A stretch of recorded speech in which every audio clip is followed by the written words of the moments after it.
Hello everyone, welcome back to civil services study. आप सभी का हार्दिक स्वागत है। यह है टेस्ट यूपीएससी प्रीलिम्स 2021 के लिए। देखेंगे question number 1। Consider the following statements and choose the correct code. Statement first देखिए, the Ganga Utsav. Ganga Utsav is celebrated to mark the 12th anniversary of declaring the Ganga as a national river. Second, Wildlife Institute of India conducted the second phase of its survey of the entire mainstream of the Ganga river. The survey has found that 49% of the river has high biodiversity, and that biodiversity sightings, including of the Gangetic dolphin and others, have increased in the river. Third statement, the biodiversity in the river Ganga is increasing due to the enabling environment and minimal to no threats to the wildlife. तो ये ज़रा consider कीजिए ये statements, सोचिए। Correct option यहाँ होगा correct option A, जिसमें है 1 और 2, दैट इज़ थर्ड गलत है। देखेंगे 1 और 2। ये अभी गंगा उत्सव सेलिब्रेट किया गया, ये to mark the 12th anniversary किसकी, of declaring the Ganga as a national river, ठीक है। और wild life institute of India ने ये सर्वे कंडक्ट किया है, second phase of survey of the entire main stream of the river Ganga, ठीक है। इस सर्वे का क्या फाइंडिंग्स थी, ये देखिए, that 49% of the river has high biodiversity. 49% of the river has high biodiversity, and that biodiversity sightings including, इसमें क्या पाया गया है, Gangetic dolphins and others have increased in the river, ठीक है। गैंजेटिक डॉल्फिन क्या है, इसका नंबर में इंक्रीज हुआ है। थर्ड स्टेटमेंट ये गलत है, the biodiversity in river Ganga is increasing due to enabling environment, no it is wrong, okay. अब इसका एक्सप्लेनेशन देखेंगे। With the celebrations of the Ganga Utsav to mark the 12th anniversary of declaring the Ganga as a national river having come to an end, the wild life institute of India conducted the second phase of its survey of the entire main stream of the river Ganga. Main stream क्या है, the main river without its tributaries, and the study was initiated by the Wildlife Institute of India on behalf of the National Mission for Clean Ganga, one of the flagship projects undertaken by the Ministry of Jal Shakti, and the first phase of the survey was carried out between 2017 and 2019. A second survey था, second phase. The survey has found that the 49% of the river has high biodiversity, and that biodiversity sightings including of the Gangetic dolphins and others have increased, and the high biodiversity stretches of the river have been divided into 6 zones. ये देखिए, the high biodiversity stretches of the river have been divided into 6 zones. कौन सा, पहला है Devprayag to Rishikesh, then Mukdampur to Narora, then Bhitaura to Ghazipur, then Chhapra to Khalgaon, then Sahibganj to Rajmahal, and then Brahmpur to Barrackpore. ये 6 Jones में इसको divide किया गया है। यहाँ हाई बायोडाइवर्सिटी पाई गई है, ओके। अब क्वेश्चन सेकंड देखते हैं। Consider the following statements and choose the correct code. Statement first देखिए, national agricultural education policy is set to align agricultural education with national education policy and it is being drafted by the Indian council of agricultural research. Second देखिए, education is a state subject and all the laws made by the center will have to be adopted by state legislature for implementation. Third, national education policy has a strong emphasis on research and aims to create a dedicated body to foster research in the country. तो देखेंगे यहाँ correct option होगा B, जिसमें है 1 और 3। Second is wrong. Second wrong क्यों है, देखेंगे। ये education is not a state subject, education is in concurrent list, okay, it is in concurrent list, ये याद रखना है। हालांकि पहले स्टेट में था, परंतु 42nd अमेंडमेंट एक्ट ऑफ 1976 के द्वारा एजुकेशन को कॉन्करेंट लिस्ट में डाला गया है, ठीक है। और जो फर्स्ट स्टेटमेंट है, नेशनल एग्रीकल्चरल एजुकेशन पॉलिसी, ये लगाई गई है अभी। It's set to align agricultural education with the national education policy, ठीक है। एग्रीकल्चरल एजुकेशन को नेशनल एजुकेशन पॉलिसी में अलाइन किया गया है, and it is been drafted by Indian council of agricultural research, याद रखना है। And national education policy has a strong emphasise on research के लिए specially, and aims to create a dedicated body to foster research in the country. तो ये national education policy की सबसे बेहतरीन बात क्या है, it's strong emphasise on research, okay. देखते हैं explanation. The Indian Council of Agricultural Research has formed a 6-member committee headed by Dr. Tej Pratap, Vice Chancellor of the GB Pant University of Agriculture in Uttarakhand, to suggest ways in which agricultural institutions can be nurtured in the spirit of the NEP National Education Policy. Courses offered by agriculture universities will have a more flexible structure, and these institutions will be encouraged to become interdisciplinary as the Indian Council of Agricultural Research is working to bring farm education in line with the vision of the National Education Policy unveiled by the Center. तो याद क्या रखना है यहाँ, यह Indian council of agriculture research ने form किया है. इसने 6 member committee headed by doctor Tej Pratap, ठीक है, और इसने किया एग्रीकल्चर को नेशनल एजुकेशन पॉलिसी में अलाइन किया गया है, मर्ज किया गया है. Okay, next question, consider the correct statements. First देखिए, saffron which has been grown in India only in Pampore, Budgam, Srinagar and Kishtwar district of Kashmir could now be grown in Sikkim too. In saffron cultivation, it is needed to underground for 45 days at the sub-zero temperature and needs irrigation in the month of September and October. तो यहाँ saffron के related देखना है सही क्या है. सोचिए, the correct option here is C, both of the statements are correct. ये देखिए सैफ्रॉन, अब सैफ्रॉन की कल्टीवेशन कहाँ हो सकती है, सिक्किम में भी हो सकती है. पहले कहाँ होती थी, कि कश्मीर के इन 4 डिस्ट्रिक्ट्स में, ओके, परंतु अब सिक्किम में भी की जा सकती है saffron.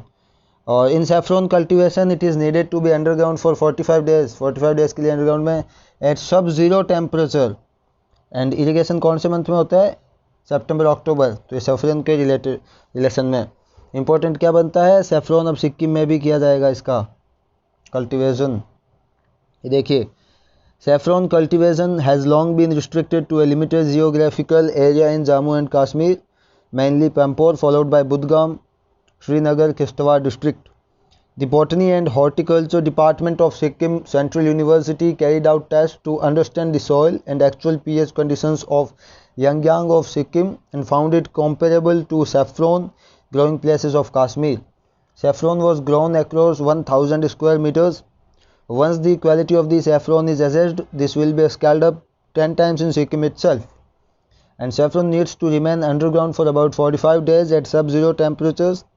It also requires adequate rain, especially if sown in August. The corms are irrigated during the month of September-October, which ensure timely corm sprouting and good flower yields. तो saffron की basic info. Question 4 देखेंगे, consider the following statements with reference to the new peace deal between Armenia and Azerbaijan. Armenia and Azerbaijan के बीच अभी peace deal हुई है, इसके related देखिए. Option first देखिए, the peace deal between Armenia and Azerbaijan is brokered by Russia. The deal is signed by Russian president Vladimir Putin, Azerbaijani president Ilham Aliyev, Armenian prime minister Nikol Pashinyan. Second, as per the new peace deal, both sides will now maintain positions in the areas that they currently hold, which will mean a significant gain for Azerbaijan as it has reclaimed over 15 to 20% of its lost territory during the recent conflict. Third, Russia will be acting as the buffer zone between Armenia and Azerbaijan and will also govern the disputed territory. तो यहाँ correct code देखेंगे, सोचेंगे इस new peace deal Armenia Azerbaijan के संदर्भ में. यहाँ correct option होगा ए, जिसमें है 1 और 2, दैट इज़, ये गलत है थर्ड. तो ये आर्मेनिया और अजरबैजान के बीच अभी जो पीस डील हुई है किसने किया, brokered, it is brokered by Russia, ठीक है. एंड इसके क्या टर्म्स है, as per the new peace deal both sides will now maintain positions in the areas that they currently hold.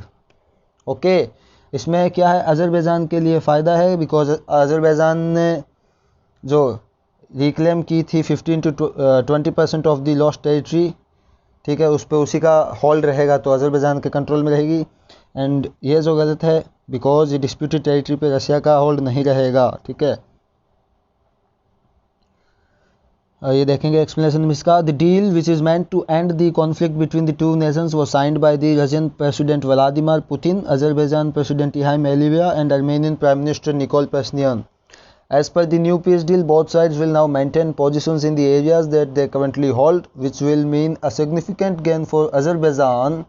ये देखिए, significant gain for Azerbaijan, as it has reclaimed over 15 to 20% of its lost territory during the recent conflict. And Russia's role in the conflict has been somewhat opaque since it supplies arms to both countries and is in a military alliance with Armenia called the Collective Security Treaty Organization. रूस और Armenia की है ये Collective Security Treaty Organization. Russia has always taken a balanced position on the matter and traditionally good relations with both the countries. Okay. अब question 5 देखते हैं. Consider the following statements and choose the correct code. ये देखिए, 30-meter telescope is a new class of extremely large telescopes to see deep into a space and observe cosmic objects with unprecedented sensitivity. Second, one of the objectives of TMT 30-meter telescope is to explore the mysterious period in the life of the universe when the first stars and galaxies were formed, providing information about the nature of the first light objects and their effects on the universe evolution. Third, India has been recently granted observer status in the TMT project and is now eligible to access some of its scientific data. तो सोचिए ये statements, यहाँ correct option होगा क्या? यहाँ correct option है ए 1 and 2. It means third is wrong. तो देखेंगे क्या है. 30-meter telescope TMT project. 30-meter telescope is a new class of extremely large telescopes. To see deeper into space. Okay, space के study के लिए. To see deeper into space and observe cosmic objects with unprecedented sensitivity. Okay, याद रखना है. इसका क्या objective है? One of the objectives of TMT is to explore the mysterious period in the life of the universe when the first stars and galaxies were formed. To explore the mysterious period in the universe, providing info about the nature of the first light objects and the effects on universe evolution. तो universe के evolution की study करने के लिए इसका ये objective है 30-meter telescope का. Okay.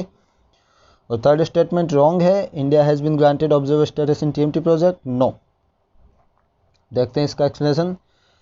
2020 physics Nobel laureate professor Andrea Ghez has worked closely with Indian astronomers on the design of a back-end instruments and possible science prospects of the 30-meter telescope project being installed at Mauna Kea in Hawaii, which can revolutionize the understanding of the universe and the enigmas in it.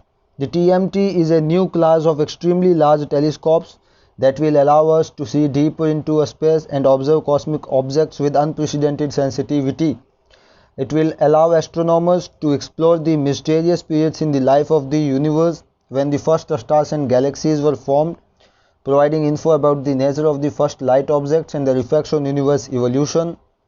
TMT will also observe the formation and development of the large-scale structures by looking at faint distant galaxies and the intergalactic medium, providing info on the physics of the early universe and the nature of the dark matter that are inaccessible using any other techniques.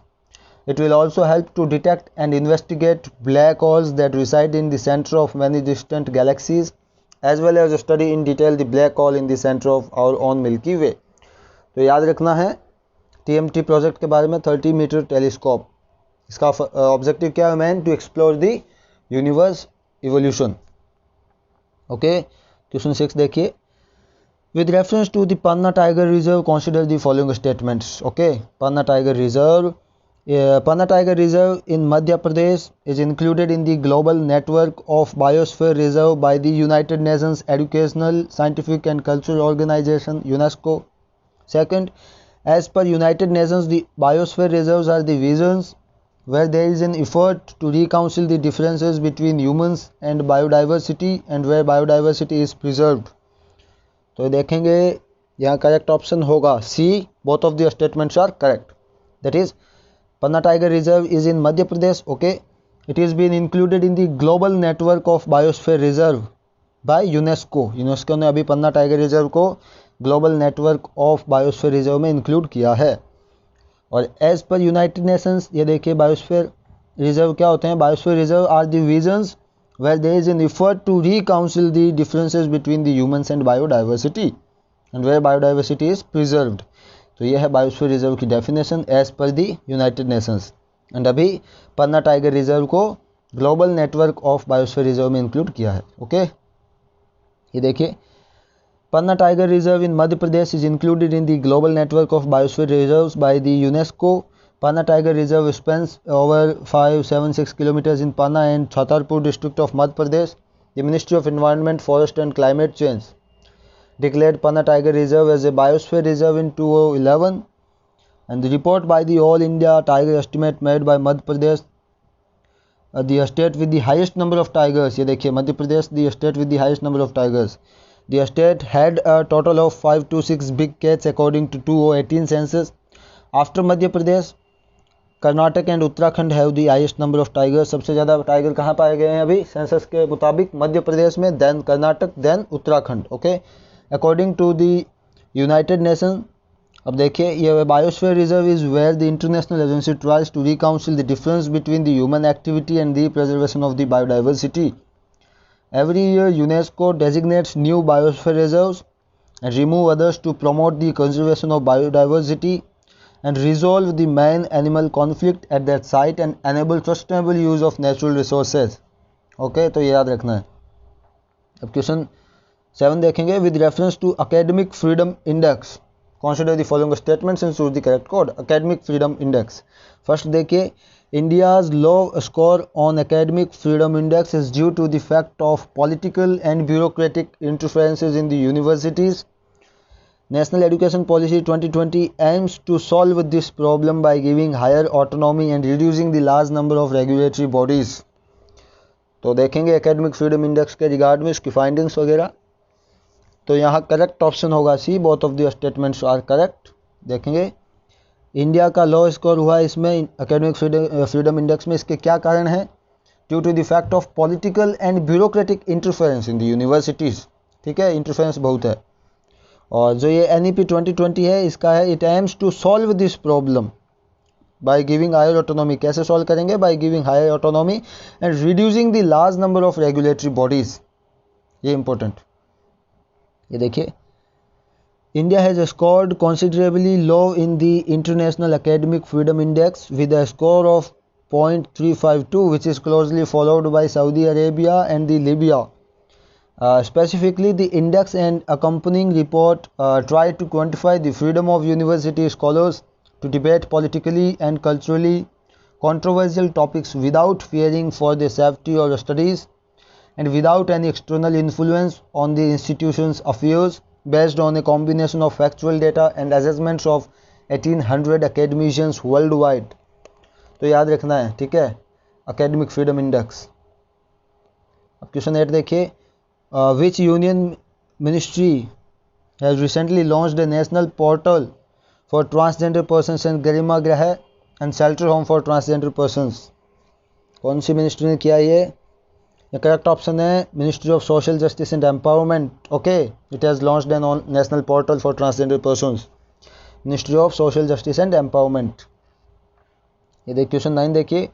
Which state government has launched him सुरक्षा अभियान, him सुरक्षा अभियान to sensitise people regarding कोविड-19? यहाँ option जैसे हिमाचल, उत्तर प्रदेश, राजस्थान, उत्तराखंड। कौन सा state ने him सुरक्षा अभियान किया है?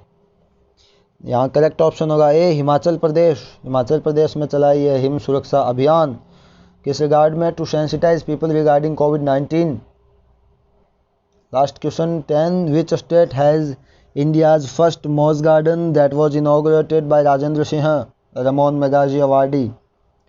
ठीक है, यहाँ देखिए, सोचिए the correct option here is D, Nainital, Uttarakhand. Okay, Uttarakhand में किया गया इसका इनॉग्रेशन मॉस गार्डन का। So that's all. Thank you.